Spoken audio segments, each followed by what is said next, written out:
Olá, eu me chamo Carla e esse é o canal A Espirituosa.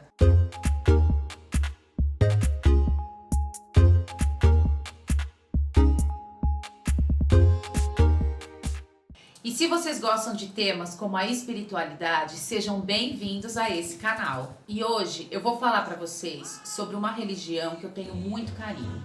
Foi nessa religião que eu aprendi muitas coisas boas, mas também conheci muitas coisas ruins. Mas isso é um assunto para o final do vídeo. Hoje eu vou falar para vocês sobre a Umbanda. O que é a Umbanda? Formada no início do século XX no sudeste do Brasil, com síntese em alguns movimentos religiosos como Candomblé, Catolicismo e Espiritismo. É considerada uma religião brasileira por excelência, com sincretismo que combina com o catolicismo e a tradição dos orixás africanos e espíritos de origem indígena. A religião surgiu no território que hoje faz parte de São Gonçalo, no Rio de Janeiro. O dia 15 de novembro já é considerado pelos adeptos o dia do surgimento da Umbanda, que foi oficializado no Brasil no dia 18 de maio de 2012. Em 8 de novembro de 2016, após estudos feitos pelo Instituto Rio Patrimônio da Humanidade, a Umbanda foi incluída na lista de patrimônio imaterial por meio de decreto. A história da fundação.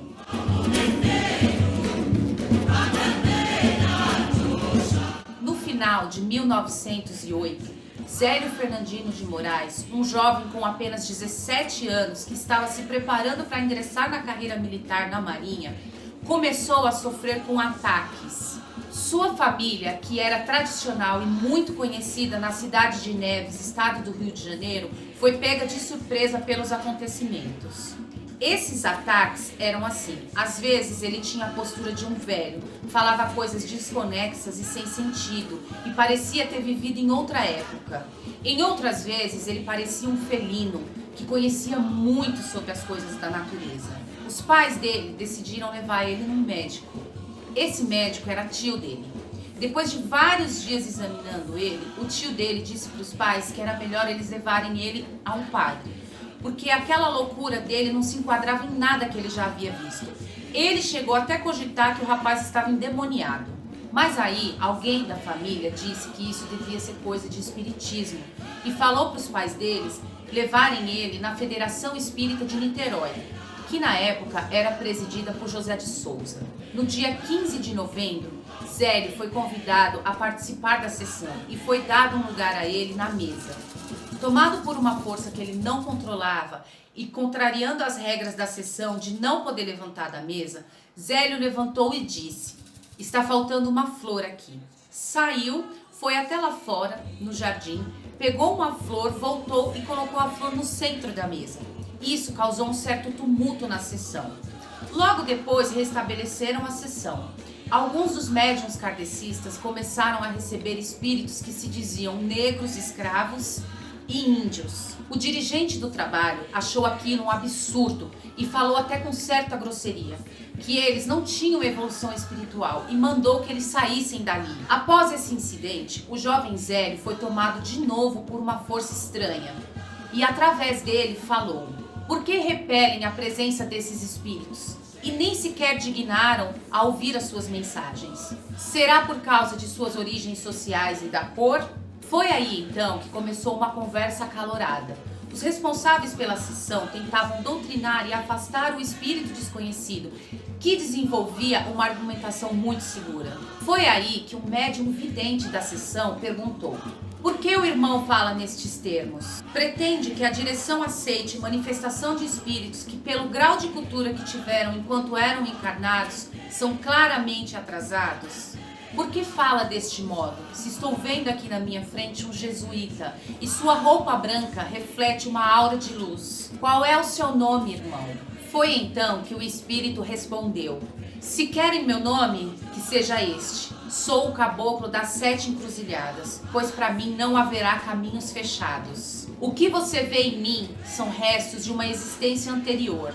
Fui um padre e meu nome era Gabriel Malagrida.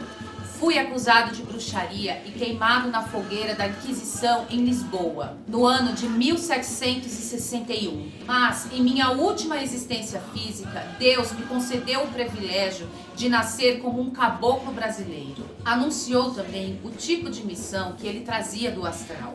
Se julgam atrasados os espíritos de negros e índios, devo dizer que amanhã estarei na casa do meu aparelho, iniciando um novo culto em que esses irmãos poderão dar as suas mensagens e assim cumprir a missão que o plano espiritual lhes confiou. Será uma religião que falará aos humildes, simbolizando a igualdade que deve haver entre todos os irmãos, encarnados e desencarnados. O vidente retrucou: "Julga o irmão que alguém irá assistir a esse culto?" perguntou ele com ironia. E o caboclo respondeu: "Cada colina de Niterói atuará como porta-voz, anunciando ao culto que amanhã iniciarei."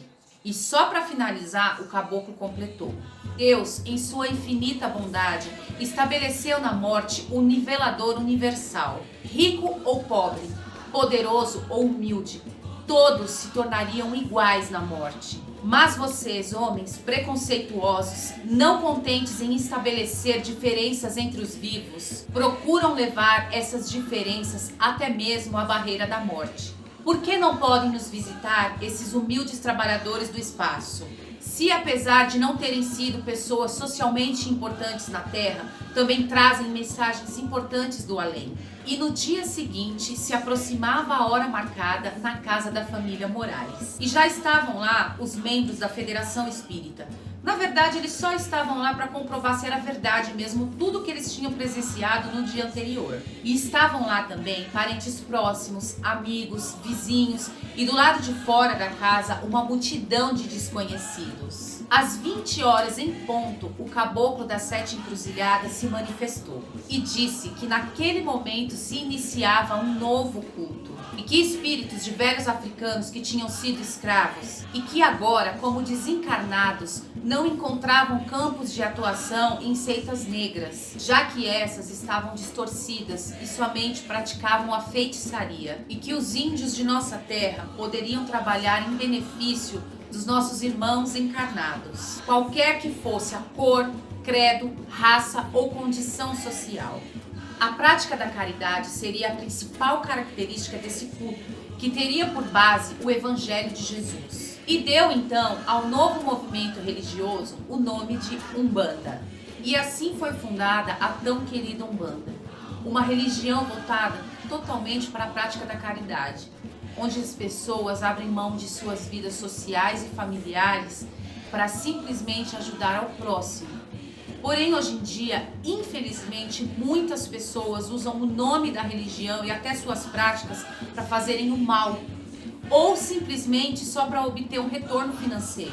E não é culpa da religião, gente. A religião não ensina isso, mas infelizmente o ser humano ainda é muito falho e acaba se utilizando da prática da religião para fazer esse tipo de coisa. E eu acredito até que é por conta disso que a religião ainda sofre um pouco de preconceito. É pouco, gente, hoje em dia é pouco, mas ainda sofre. E foi isso que eu quis dizer no início do vídeo sobre coisas boas e ruins. Tudo na vida tem o seu lado bom e o seu lado ruim. E nós somos livres para escolher que lado a gente quer seguir.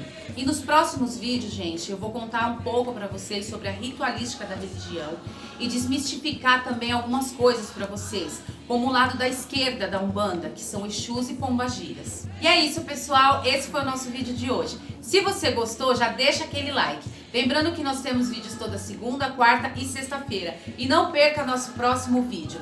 E se você quiser contar pra mim a sua história, a sua experiência, ou até mesmo tirar alguma dúvida, eu vou deixar um e-mail aqui no primeiro link da descrição. E não esqueçam, gente, deixa aquele like, que o like é muito importante pro canal. Compartilha com seus amigos, se inscreva no canal e ativa o sininho, tá bom? Beijos, gente, até mais!